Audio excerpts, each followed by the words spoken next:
Hello बच्चों, let's see the question. So the question says identify the correct pair of combination. एक एक करके बात करते हैं। स्टेटमेंट फर्स्ट का बोला गया carbon 14 distinction between PS first and PS second. नहीं बेटा, ऐसा किसी भी कार्बन 14 को हम लोग पीएस फर्स्ट को पीएस सेकंड से डिस्टिंक्ट करने के लिए काम में नहीं लेते हैं। सो स्टेटमेंट फर्स्ट क्या हो जाएगा?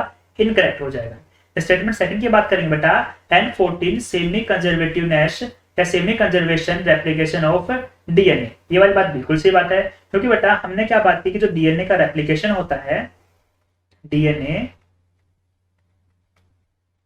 रेप्लिकेशन जो होता है बेटा वो किस तरीके से होता है? सेमी कंजर्वेटिव तरीके से होता है। और इस बात को प्रूव करने के लिए बेटा हमने नाइट्रोजन के लाइट एंड नाइट्रोजन के हैवी मीडियम को यूज किया, दैट इज N14 तो हो गया नाइट्रोजन का लाइट मीडियम एंड N15 क्या होगा बेटा? नाइट्रोजन का heavy medium. So statement second क्या हो जाएगा बेटा? करेक्ट हो जाएगा। बात करते हैं स्टेटमेंट थर्ड के बारे में। H35 polypeptide synthesis. पॉलीपेप्टाइड यानी कि बेटा प्रोटीन सिंथेसिस। तो बेटा प्रोटीन सिंथेसिस करने के लिए हम लोग H35 को यूटिलाइज नहीं करते हैं।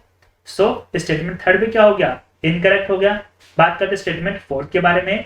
P32 identification of chemical nature of genetic material. Yes, ये वाली बात सही है। कैसे? हमने क्या बोला बेटा कि जो डीएनए है वो एक्ट करता है as genetic material. DNA as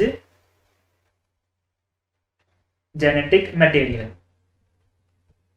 clear? और बेटा इस डीएनए जेनेटिक मटेरियल के लिए हमने दो कंपोनेंट को काम में लिया था, जिनमें से बेटा एक कंपोनेंट क्या था हमारे पास में?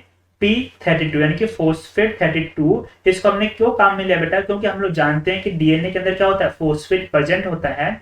अगर मीडियम के अंदर रेडियो एक्टिव फोस्फेट होगा तो ये रेडियो एक्टिव डीएनए के अंदर भी ट्रांसफर की जाएगी। और इसी के बिहाफ पे हमने इस बात को प्रूव किया था हर्सेन चीज की हेल्प से कि डीएनए ही जो है जेनेटिक मैटर की तरह काम करता है। क्लियर? सो स्टेटमेंट फोर्थ भी क्या हो जाएगा? करेक्ट हो जाएगा। So overall option second and fourth are correct, that's why overall our correct answer will be option B.